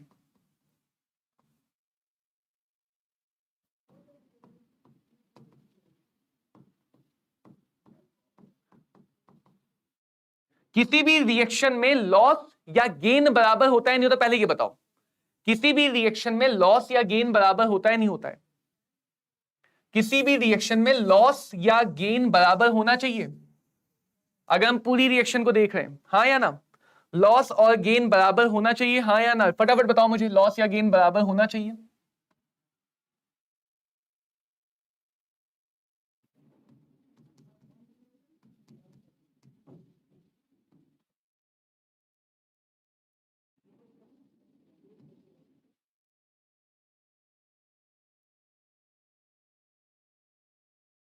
चिंता मत करो, अभी शॉर्ट ट्रिक सिखा दूंगा, पहले समझ लो, फिर एक शॉर्ट ट्रिक सिखा दूंगा डायरेक्टली कैसे निकालते हैं। रोशन बिल्कुल जल्दी देखो, रेडॉक्स रिएक्शन क्या है? रेडॉक्स का मतलब ही है रिडक्शन और ऑक्सीडेशन साथ में हो। अगर बराबर नहीं है तो वो रिएक्शन अभी पूरी नहीं है, वो अधूरी रिएक्शन लिखी है तुमने। अगर किसी रिएक्शन में लॉस और गेन बराबर नहीं है तो वो रिएक्शन इनकम्प्लीट है। सोचो ना, लॉस और गेन हम क्यों कहते हैं कि एक साथ होना चाहिए? क्योंकि कोई गेन नहीं कर सकता बिना लॉस के। अगर मैं 5 इलेक्ट्रॉन ले रहा हूं तो कहीं ना कहीं से तो निकले होंगे, वो 5 तभी ले पाऊंगा, है ना? अगर मैं 5 इलेक्ट्रॉन एब्जॉर्ब कर रहा हूं तो मैं हवा में से तो इलेक्ट्रॉन बना नहीं दूंगा, किसी ना किसी एटम से निकाल के ही तो एब्जॉर्ब करूंगा। तो अगर मैं 5 इलेक्ट्रॉन गेन करके रिड्यूस हो रहा हूं तो कहीं ना कहीं कोई ना कोई एटम तो होंगे ना जो 5 इलेक्ट्रॉन निकाल रहे होंगे। इसलिए लॉस और गेन बराबर होना चाहिए। समझ में आई बात? अब इधर देखो, ये मैंने उस रिएक्शन के 2 पार्ट कर दिए, मैंने उसी डिस्प्रपोर्शनेशन के 2 पार्ट कर दिए। ये उसका ऑक्सीडेशन वाला पार्ट हो गया, ये इसका रिडक्शन वाला पार्ट हो गया। ऑक्सीडेशन वाले पार्ट में 1 इलेक्ट्रॉन निकल रहा है एक बार में और रिडक्शन वाले में 2 निकल रहा है। तो बराबर होने के लिए क्या यहां पे ये काम 2 बार होना चाहिए? क्या यहां पे ये काम 2 बार होना चाहिए? जब ये काम 2 बार होगा तो 2 बार ऑक्सीडेशन हुआ और 2 इलेक्ट्रॉन मिले, और जो 2 इलेक्ट्रॉन इन्होंने लॉस किए वही 2 इलेक्ट्रॉन तो ये गेन करेगा। जो 2 इलेक्ट्रॉन ऑक्सीडेशन वाले ने लॉस किए वही तो 2 इलेक्ट्रॉन रिडक्शन वाला गेन करेगा। तो कुछ ऐसा समझ में आना चाहिए यहां पे कि जब ये ऑक्सीडेशन वाली प्रोसेस 2 बार होगी तब ये रिडक्शन वाली प्रोसेस 1 बार होगी। ऐसा नहीं है कि ऑक्सीडेशन रिडक्शन सेम एलिमेंट का है तो बराबर अमाउंट हो। ऑक्सीडेशन वाली प्रोसेस 2 बार होगी तब 1 बार रिडक्शन के लिए इलेक्ट्रॉन आ पाएंगे। ये चीज समझ में आई मेघा, रोशन? क्या ये बात समझ में आई कि ऑक्सीडेशन वाली प्रोसेस 2 बार होगी तब जाके रिडक्शन वाली प्रोसेस 1 बार हो पाएगी? तो अगर मैं इसको पूरा एज इट इज देखूं तो फाइनल रिएक्शन में मुझे यह समझ में आना चाहिए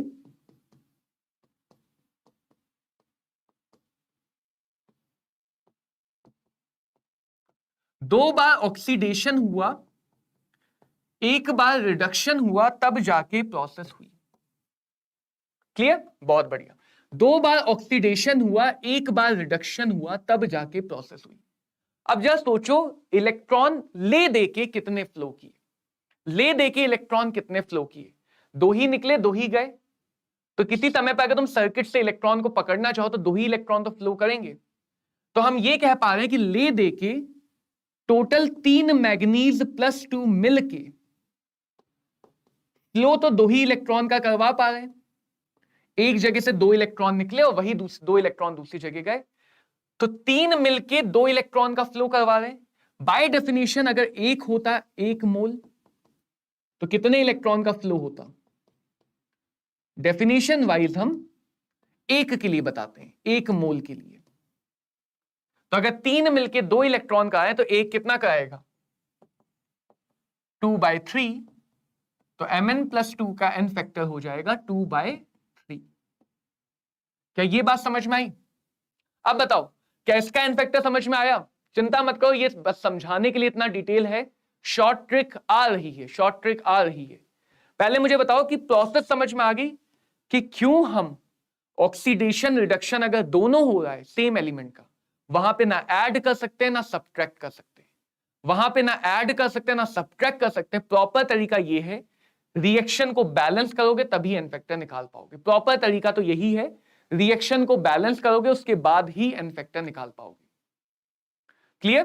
देखो हमने यहां पे क्या समझा कि जो ये रिएक्शन हमें गिवन थी जिसमें Mn का ही ऑक्सीडेशन Mn का ही रिडक्शन हो रहा है, जो भी काम है मैग्नीज आयन ही कर रहा है, तो हमने उसके दोनों पार्ट को अलग कर लिया, ऑक्सीडेशन को अलग, रिडक्शन को अलग।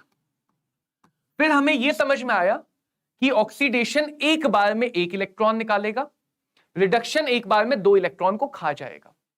यहां से 1 इलेक्ट्रॉन निकला, यहां 2 इलेक्ट्रॉन खाना है, तो यह तभी हो पाएगा जब यहां का 2 बार रिपीट हो।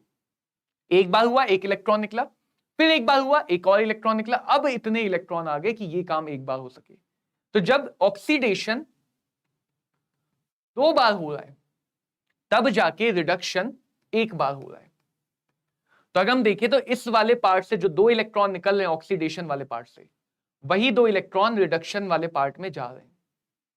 तो अब टोटल वाइज सोच रहे हैं कि है तो भाई वो मैग्नीज ही, दोनों सेम है तो वो मैग्नीज ही, तो टोटल मैग्नीज के 2 + 1, टोटल मैग्नीज के 3 मोल मिलके 2 इलेक्ट्रॉन का फ्लो करवा रहे हैं। 3 मोल मिलके 2 इलेक्ट्रॉन का फ्लो करवा रहे हैं, तो 1 मोल से कितने इलेक्ट्रॉन, दोनों तरफ 3 से डिवाइड कर दिया, कितना हो गया 2/3, वही आ गया एन फैक्टर, वही आ गया एन फैक्टर। आया समझ? समझ आया? समझ आया कि डिस्प्रपोर्शनेशन में एन फैक्टर को ऐड और सब्ट्रैक्ट नहीं कर सकते हैं, हमें सर्किट के फ्लो को समझना पड़ेगा रिएक्शन को बैलेंस करके, सर्किट के फ्लो को समझना पड़ेगा रिएक्शन को बैलेंस करके।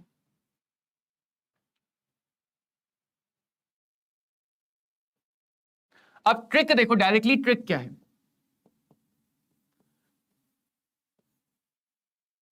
क्लियर? अब ट्रिक देखो, ट्रिक ये है, तुम कहोगे सर पहले ही ट्रिक बता देते हैं, काहे इतनी झंझट पाली। तो पहले तो मैं ट्रिक इसलिए नहीं बताता हूं मैं, ताकि तुम्हारे सामने कॉन्सेप्ट क्लियर हो, तो तुम्हें ऐसा ना लगे कि सर रट्टा मारना है, रट्टा मारना है, ऐसा ना लगे। तो ट्रिक ये है, डिस्प्रपोर्शनेशन के लिए जैसे तुम रेजिस्टेंस का पैरेलल कॉम्बिनेशन करते हो, जैसे तुम रेजिस्टेंस में पैरेलल कॉम्बिनेशन करते हो वैसे ही कर सकते हो। देखो एटॉमिसिटी एक ही एटम है, ऑक्सीडेशन का चेंज 1 का, तो ऑक्सीडेशन वाले पार्ट का इनफेक्टर आया 1, ऑक्सीडेशन वाले पार्ट का इनफेक्टर कितना आया 1। रिडक्शन पे आओ, निकाल इसी के लिए रहे हैं, एटॉमिसिटी तो एक ही है लेकिन रिडक्शन वाले पार्ट का चेंज है 2 का, तो रिडक्शन वाले पार्ट का इनफेक्टर आया 2, रिडक्शन वाले पार्ट का इनफेक्टर आया 2, ऑक्सीडेशन नहीं भैया, रिडक्शन, रिडक्शन लिख जाओ यहां पे, रिडक्शन वाले पार्ट का इनफेक्टर आया 2। क्लियर? रिडक्शन वाले का आया 2। तो ओवरऑल जैसे रेजिस्टेंस में पैरेलल कॉम्बिनेशन में नेट रेजिस्टेंस निकालते हो, वही काम डिस्प्रपोर्शनेशन में कर दो, ऑक्सीडेशन वाले का इनफेक्टर प्लस रिडक्शन वाले का इनफेक्टर, रिवर्स में एलसीएम लोगे तो 2 आएगा, ऊपर 2 + 1 आ गया 3/2, लेकिन ये 1/n फैक्टर आया है तो n फैक्टर आ गया डिस्प्रपोर्शनेशन का 2/3, डिस्प्रपोर्शनेशन का n फैक्टर आ गया 2/3, जो इतनी सारी राम कहानी करने के बाद आया था, जो इतनी सारी राम कहानी करने के बाद आया था। तो ये है तुम्हारी स्टार ट्रिक, इसको नाम दे लेते हैं स्टार ट्रिक, जिससे तुम n फैक्टर डायरेक्टली निकाल सकते हो किसी भी डिस्प्रपोर्शनेशन रिएक्शन के लिए। कहो ये बात समझ में आई? ये बात समझ में आई? क्या ये बात समझ में आ गई?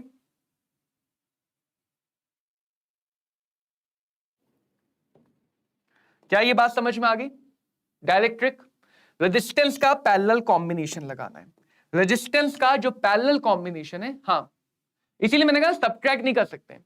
इसको ऐसे याद रख लो, इसको ऐसे याद रखना चाहो, अगर सिर्फ रिडक्शन या सिर्फ ऑक्सीडेशन है तो सीरीज कॉम्बिनेशन, सिर्फ रिडक्शन या सिर्फ ऑक्सीडेशन है तो सीरीज कॉम्बिनेशन डायरेक्टली ऐड कर दो, सिर्फ रेजिस्टेंस या सिर्फ ऑक्सीडेशन है तो सीरीज कॉम्बिनेशन की तरह ऐड कर दो। अगर डिस्प्रपोर्शनेशन है तो पैरेलल कॉम्बिनेशन की तरह ऐड कर दो, डायरेक्टली ऐड नहीं करेंगे, पैरेलल की तरह ऐड करेंगे। क्यों ऐसा कर रहे हैं उसका रीजन तुम्हारे सामने यहां पे है, ऐसा क्यों कर रहे हैं उसका रीजन तुम्हारे सामने यहां पे है। तो हर बार बैलेंसिंग करने में नहीं जाएंगे।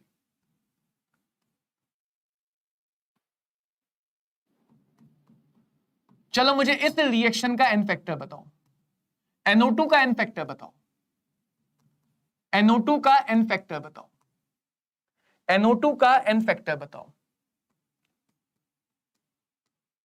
ये सब इनऑर्गेनिक की कुछ बहुत खास बहुत फेमस रिएक्शन है। तो आई थिंक तुम्हें अब ये रियलाइज होना चाहिए कि सर हमारे पास रिडक्शन ऑक्सीडेशन के अंदर 3 केसेस हैं, एक सिंपल केस, एक सिंपल केस, थैंक यू रोशन, एक सिंपल केस है, दूसरा एक ही एलिमेंट के अंदर सब ऑक्सीडाइज हो सब रिड्यूस हो यानी सीरीज कॉम्बिनेशन केस बोल लो, एक डिस्प्रपोर्शनेशन पैरेलल कॉम्बिनेशन केस। ये 3 केस हैं नीट लेवल में। केस तो मैं और भी बना सकता हूं, मैं तुम्हें अलग अलग नाम सुना के डरा सकता हूं, लेकिन नीट लेवल में 3 केस तुम्हारे काम के। एथीना बेटा, इन्फिनिटी लर्न नीट का टेलीग्राम चैनल है, उस टेलीग्राम चैनल पे हर सेशन के नोट्स आते हैं, उस टेलीग्राम चैनल पे हर मॉर्निंग में उस दिन का पूरा शेड्यूल आता है। तो जो भी तुम्हें जानकारियां चाहिए वो सब टेलीग्राम चैनल पे मिल जाएंगी। तब तक बताओ एन फैक्टर निकल गया भाई, NO2 का, NO2 का एन फैक्टर। ऑक्सीडेशन वाले के लिए एन फैक्टर कितने का है? 2 का। रिडक्शन वाले के लिए इसके लिए कितने का है? 1 का। रिवर्स कर दो, ये फिर से आएगा 3/2, तो एन फैक्टर इसका भी कितना आएगा? 2/3। कितना आएगा एन फैक्टर? 2/3। हाँ मेगा, बहुत बढ़िया बहुत बढ़िया, 2/3। अब इसका निकालो, अब इसका निकालो।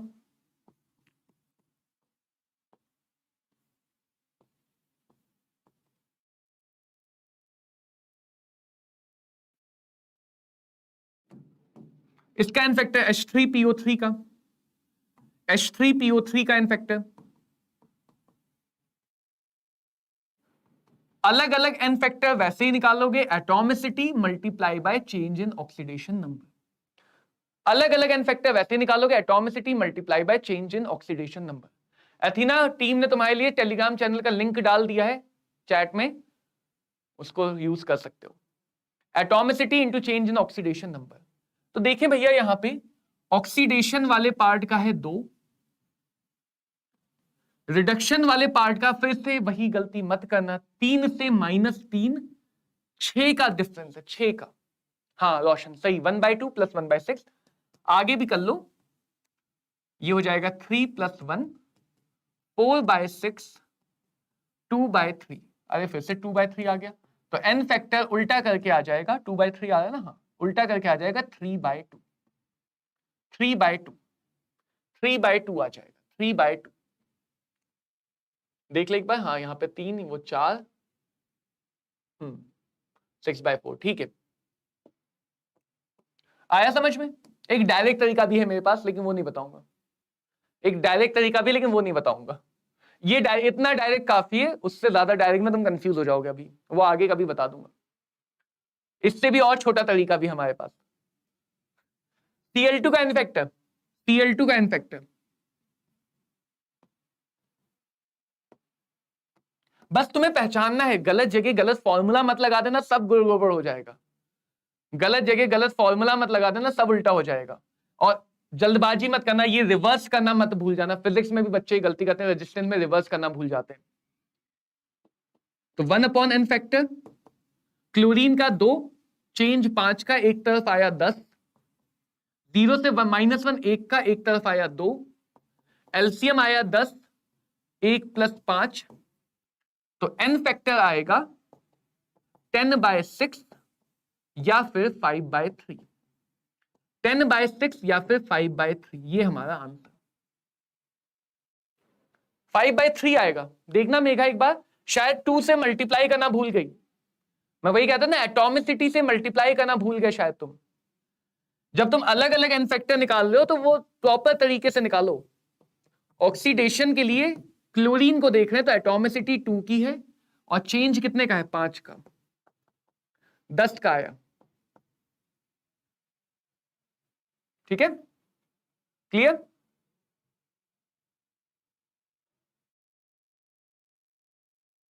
और जब रिडक्शन के लिए देख रहे हैं, रिडक्शन के लिए तो एटॉमिसिटी 2 की है और चेंज 1 का आया। तो जो तुम अलग अलग इंडिविजुअल एन फैक्टर निकाल रहे हो उसमें फॉर्मूला सही से लगाओ, atomicity multiply by change in oxidation number. हाँ देखो, गलती होना अलग बात है, इसीलिए मैंने कहा है कि हमेशा एक हैबिट बनाओ हर चीज को बिल्कुल प्रॉपर समझने की। बहुत बार जल्दबाजी में हम वो एटॉमिसिटी वाली बात को नजरअंदाज करते हैं क्योंकि यहां पे होता नहीं है। जहां 1 होता है हम उसको नजरअंदाज कर देते हैं, वही गलती बनता है। तो इसलिए आदत रखो कि 1 भी है तो उसको नजरअंदाज नहीं करेंगे। 1 को भी नजरअंदाज मत करो तो गलतियां कभी नहीं होंगी। आई थिंक सबको समझ में आ गया एन फैक्टर, सबको एन फैक्टर समझ में आ गया। अब एन फैक्टर का एक और क्या यूज है ये हम अगली क्लास में समझाएंगे। पहले मैं तुम्हें एक क्वेश्चन बता दूं।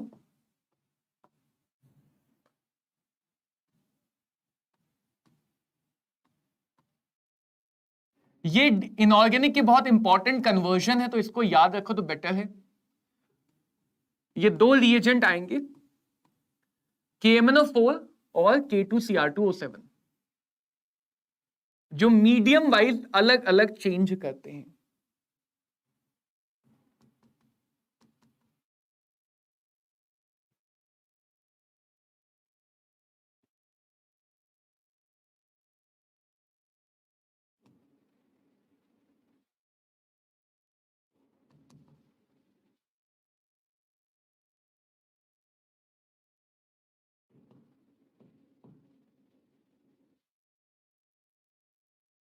तो KMnO4 और K2Cr2O7 बहुत इंपॉर्टेंट ऑक्सीडाइजिंग एजेंट है, बहुत ज्यादा इंपॉर्टेंट ऑक्सीडाइजिंग एजेंट है।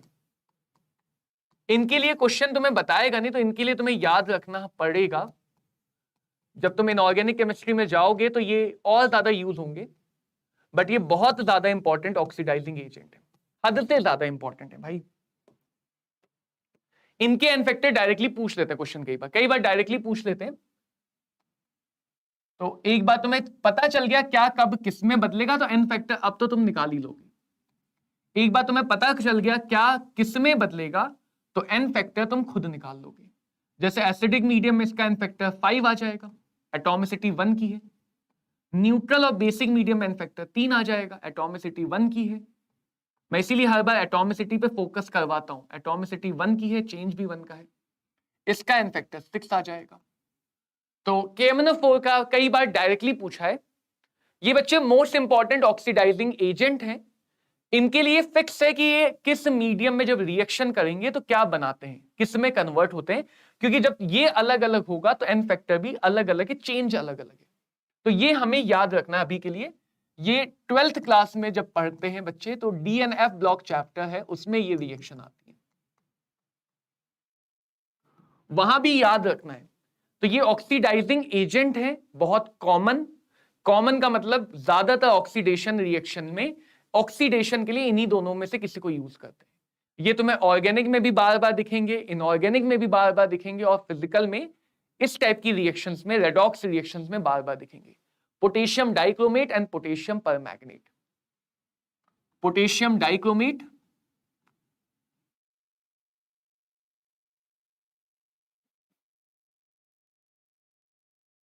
And potassium permanganate.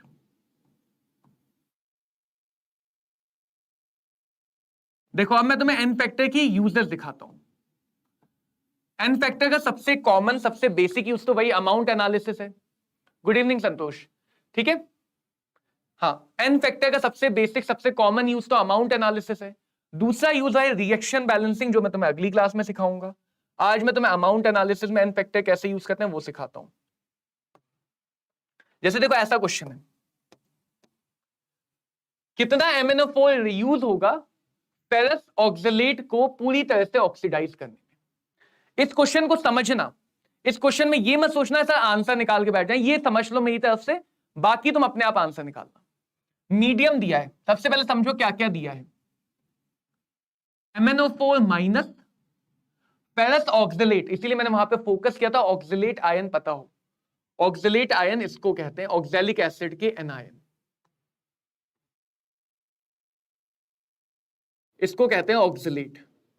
तो या तो तुम यहां पे इस तरह से लिखो, ये फेरस ऑक्सलेट का फॉर्मूला है, या तो ऐसे लिखो, या फिर अगर तुम्हें ऐसे पसंद ना आए तो फेरस मतलब +2, ऑक्सलेट मतलब ये आयन, ऐसे भी लिख सकते हो, ऐसे भी लिख सकते हो, अलग अलग। अब मीडियम क्या दिया है वो देखो, मीडियम दिया गया है H+, तो इसीलिए याद करवाना पड़ता है कि भाई अरे थोड़ा बहुत रटने का नहीं है, इसको मैं समझा दूंगा, डीएनए ब्लॉग में कहोगे तो मैं इस बात को समझा भी दूंगा। अभी के लिए हाँ याद करने का है, थोड़ी बहुत बातें हमें याद करनी पड़ती हैं, वो बार बार यूज करके याद होंगी, थोड़ी बहुत बातें याद करनी पड़ती हैं। ऐसा होता है कि कई बार हम कुछ चीजों को समझाने के लिए, अब मैं कुछ चीज को समझाने के लिए अपने कॉलेज में 3rd ईयर 4th ईयर में पढ़ी हुई चीज यूज करूंगा तो तुम्हारे ऊपर से बाउंसर चली जाएगी, तो इसलिए कुछ चीजें अभी रटनी पड़ जाती हैं। तो MnO4 की तरफ से रटना है, बाकी जितना कम से कम याद करने वाला उसको लेके चलते हैं हम लोग। इसका तुम्हें याद करना है, हाँ रट बोल देता हूं, मन नहीं कर रहा बोलने का लेकिन बोल देता हूं, इसको तुम्हें रटना है कि एसिडिक मीडियम में ये हमेशा +2 में बदलेगा, एसिडिक मीडियम में ये हमेशा +2 में बदलेगा। हाँ बेटा बिल्कुल। बाकी इनकी रिएक्शन जब भी हम कराते हैं, KMnO4 और K2Cr2O7 की रिएक्शन जब भी कराते हैं, न्यूमेरिकल में तो खास करके जब भी ये रिएक्शन में आए, हमेशा जो भी अमाउंट दिया है उसको हमेशा उसकी मैक्सिमम स्टेट में ले जाओ, उसको हमेशा मैक्सिमम में ले जाओ। तो 7 वाला किस में बदलेगा ये तुम्हें नहीं याद रखना है, 7 वाले को हमेशा मैक्सिमम में ले जाओ। तो आयरन चला गया +3 में और कार्बन की मैक्सिमम होती है +4 में, कार्बन की मैक्सिमम होती है +4 में। तो जब तुम रेडॉक्स रिएक्शन पे इक्विवेलेंस लगाते हो तो वहां पे तुम्हें एन फैक्टर निकालने के लिए ये पता हो, पूरी रिएक्शन नहीं लिख रहा हूं मैं ये नहीं लिख रहा हूं क्या बनेगा क्या नहीं, मैं सिर्फ ऑक्सीडेशन नंबर पे ध्यान दे रहा हूं कि इसका हम याद रखेंगे, इसका हम याद रखेंगे और 7 वाले को हमेशा जो उसकी मैक्सिमम ऑक्सीडेशन स्टेट है उसमें ले जाएंगे। ठीक है, तो ये वाला पार्ट तो नहीं याद करना पड़ा, सिर्फ इतना याद करना पड़ा। इसका एन फैक्टर निकाल लेते हैं भाई, तो इसका एन फैक्टर आ जाएगा 5, इसका एन फैक्टर निकाल लेते हैं, तो इसमें दोनों का ऑक्सीडेशन हुआ है तो वही ऐड करेंगे, आयरन की तरफ से 1 और कार्बन की तरफ से भी 1 का चेंज, तो एन फैक्टर आ गया 3, एन फैक्टर आ गया 3। हाँ इसीलिए मैं खुद ही करा रहा हूं मेघा, मैं ये क्वेश्चन कह रहा हूं, तुम सॉल्व मत करो, तुम समझो कि मैं यहां पे क्या क्या बातें यूज कर रहा हूं। KMnO4 K2Cr2O7 के लिए हमें याद रखना है, ज्यादा क्वेश्चन एसिडिक मीडियम के तो एटलीस्ट एसिडिक मीडियम का याद कर लो, H+ यानी एसिडिक मीडियम में Cr2O7 +3 में जाता है, MnO4 +2 में जाता है, ये चेंज हमें याद रखना है। ठीक है, यहां पे देखा साथ में फेरस यानी आयरन +2 वाला है, ऑक्सलेट यानी ये वाला आयन है, ये आयन धीरे धीरे यूज करते करते याद होंगे, आयन धीरे धीरे यूज करते करते याद होंगे। KMnO4 K2Cr2O7 की किसी भी न्यूमेरिकल क्वेश्चन में जो भी 7 वाले हैं उनको हमेशा मैक्सिमम में भेज दो, तो आयरन +2 में था, मैक्सिमम +3 में चला गया, कार्बन +3 में था, मैक्सिमम +4 में चला गया, दोनों का ऑक्सीडेशन हुआ तो दोनों के एन फैक्टर को निकाल के ऐड कर दिया। समझ में आया, दोनों का एन फैक्टर निकालना, एन फैक्टर निकालने तक समझ में आया, एन फैक्टर निकालने तक समझ में आया। एक बार एन फैक्टर निकल आया तो इक्विवेलेंस बराबर कर दो,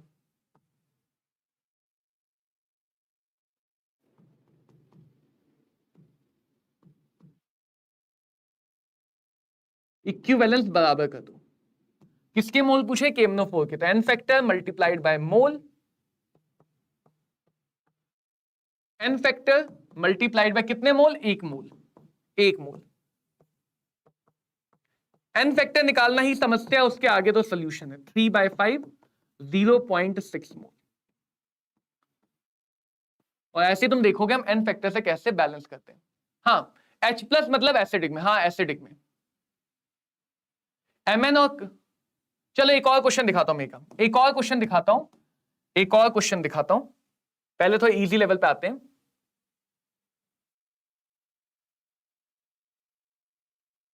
कोई बात नहीं, बाउंस हो गया, कोई बात नहीं।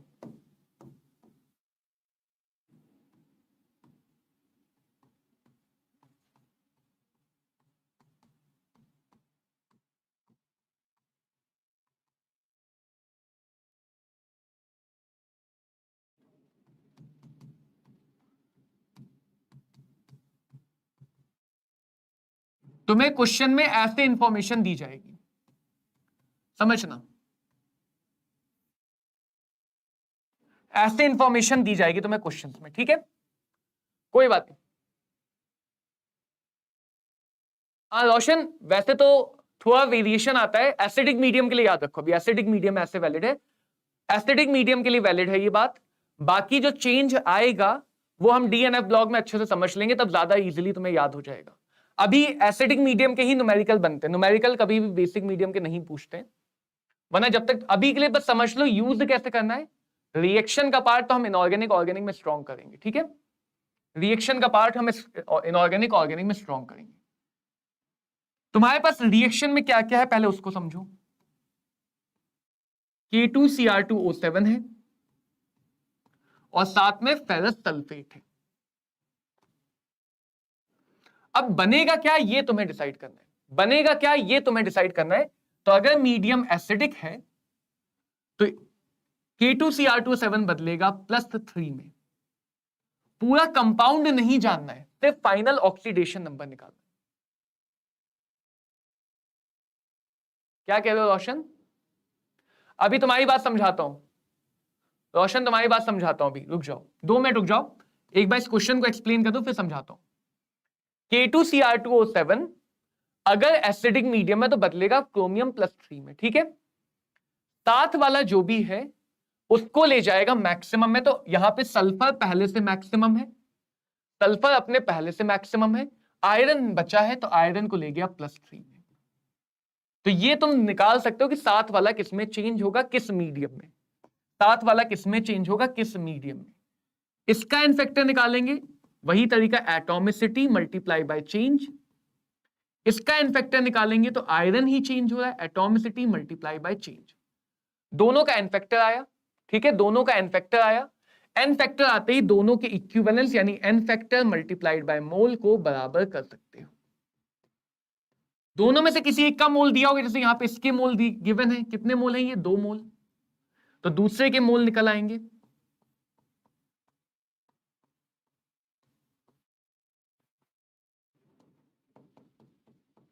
कितना आ गया, 1/3 मोल, यानी इसके 1/3 मोल चाहिए होंगे इसके 2 मोल से रिएक्ट करने के लिए। ये समझ में आई बात, ये समझ में आया मेगा? क्या ये बात समझ में आई? क्या ये बात समझ में आई? बताओ मेगा, क्या ये बात समझ में आई कि अगर हम एन फैक्टर निकाल पा रहे हैं तो उसके बाद हम रिएक्शन पे स्टोइचियोमेट्री वाला काम कर सकते हैं, इक्विवेलेंस को बराबर करके, इक्विवेलेंस को बराबर करके। समझ में आया नहीं आया? थोड़ा बहुत, ठीक है, वेरी गुड, थोड़ा बहुत आया यानी शुरुआत हुई। अभी और बताते हैं।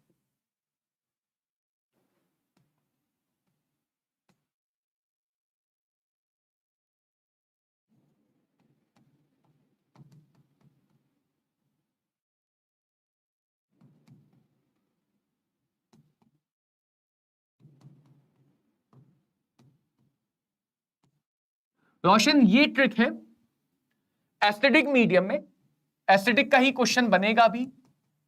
एसिडिक मीडियम में ये दोनों साथ वाले को अगर पॉजिटिव में है तो मैक्सिमम ले जाते हैं, नेगेटिव है तो 0, पॉजिटिव वाले को मैक्सिमम, नेगेटिव वाले को 0 तक।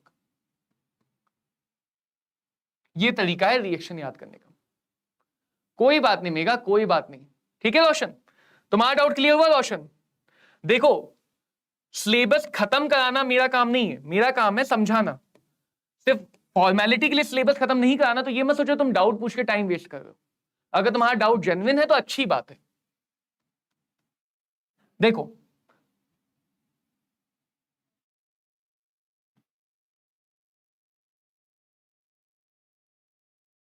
बेसिकली हम कर क्या रहे हैं ये समझो। जैसे ये एक रेडॉक्स रिएक्शन है, ये एक रेडॉक्स रिएक्शन है, ठीक है। वो थोड़ी सी मेरी गलती थी कि मैं सीधे KMnO4 K2Cr2O7 पे ले गया, उसका लेवल थोड़ा ज्यादा हो जाता। पहले बेसिक रेडॉक्स रिएक्शन पे आते हैं। तो रेडॉक्स रिएक्शन हमें चेंज होता हुआ दिख रहा है। तो यहां पे जिंक का ऑक्सीडेशन है, तो मैं उसका एन फैक्टर निकाल सकता हूं, जिंक का एक एटम 2 का चेंज। HCl का ऑक्सीडेशन रिडक्शन है, -+1 से 0, एक हाइड्रोजन 1 का चेंज। जिंक का एन फैक्टर 2 आ जाएगा और H2 का एन फैक्टर भी 2 आ जाएगा। पहले ही समझ में बताओ, ये एन फैक्टर समझ में आया? ये समझ में आया? एन फैक्टर समझ में आया? अब एक बार हमने एन फैक्टर निकाल लिया किसी रेडॉक्स रिएक्शन में, तो हम सबके इक्विवेलेंस बराबर करते हैं, यानी N factor of zinc multiply by mole of zinc, N factor of HCl multiplied by mole of HCl, N factor of ZnCl2 multiply by mole of ZnCl2, and N factor of hydrogen multiply by mole of hydrogen. तो basically ये चीज कहलाती है law of equivalence. ये चीज कहलाती है law of equivalence. थोड़ा सा इसके बारे में मैंने लेक्चर नंबर 3 में समझाया है, एक बार उसको जरूर देख लेना अगर तुमने वो पहले नहीं देखा था तो, ठीक है। समझ में आया? मेगा समझ में आया? तो वही काम मैं KMnO4 वाली रिएक्शन में कर रहा था कि मुझे अगर एक का अमाउंट पता है तो उसकी मदद से मैं दूसरे का अमाउंट निकाल सकता हूं। इसी काम को हम स्टोइचियोमेट्री में करते हैं, रिएक्शन को बैलेंस करके। यहां पे हम इसको बिना बैलेंस किए कर रहे हैं, यहां पे हम इसको बिना बैलेंस किए कर रहे हैं। एन फैक्टर निकालने तो रिएक्शन को बैलेंस नहीं करना है। अब वही काम जब KMnO4 K2Cr2O7 की रिएक्शन है तो वो बहुत बड़ी रिएक्शन होती है। जब तुम आगे देखोगे तो वो लंबी लंबी रिएक्शन आएंगे, उनको बैलेंस करना तो दूर, पूरा लिखेंगे भी नहीं। तो उसके लिए हमें ये पता होना चाहिए कि क्या किस में कन्वर्ट हो रहा है। जब तक ये नहीं पता है तब तक एन फैक्टर नहीं निकल पाएगा। हमें ये भी नहीं पता करना है कि भाई पूरा क्या बनेगा, हमें सिर्फ इतना पता करना है कि ऑक्सीडेशन नंबर क्या बन रही है, सिर्फ चेंज ही तो चाहिए। तो जो मैंने वाला क्वेश्चन कराया K2Cr2O7 वाला, अब देखो उसमें साथ वाला किस में ऑक्सीडाइज होगा, बस ये पता करना हमारे लिए जरूरी है, ये पता होना जरूरी है। तो वो धीरे धीरे रिएक्शन पढ़ते पढ़ते याद हो जाएंगे। अब बताओ ये क्वेश्चन समझ में आ रहा है? अब बताओ ये क्वेश्चन समझ में आ रहा है मेगा? अभी भी ना आया तो बताना कि नहीं आ रहा है, फिर से इसको हम समझेंगे। तो हमें ये पता होना चाहिए कि जो हमारे कॉमन ऑक्सीडाइजिंग एजेंट है वो किस में बदलते हैं, ये हमें पता होना चाहिए। फाइनल ऑक्सीडेशन नंबर क्या है? तो क्रोमियम और मैग्नीज के लिए मैंने तुम्हें बताया कि उनके लिए तुम्हें याद रखना है साथ वाला जो भी है उसको मैक्सिमम ले जाओ फिलहाल के लिए, और ज्यादा रिएक्शन पढ़ के जब इनऑर्गेनिक में इन रिएक्शंस को देखोगे तो कॉन्फिडेंस आएगा। बोलो क्लियर है? एक बार एन फैक्टर निकला तो मैंने एन फैक्टर इंटू मोल को बराबर कर दिया, एन फैक्टर इंटू मोल को बराबर कर दिया। बताओ क्लियर है? हाँ या ना? Clear?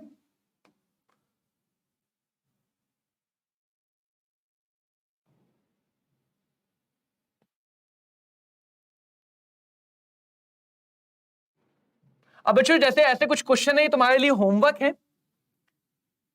Okay very good, thank you बच्चों, थैंक यू। तो अब ये कुछ क्वेश्चन तुम्हारे लिए होमवर्क है। इसमें एन फैक्टर बेस्ड क्वेश्चन तुम्हें मिलेगा, रिएक्शन पहचानने वाले क्वेश्चन मिलेंगे, ऑक्सीडेशन नंबर निकालने वाले क्वेश्चन मिलेंगे।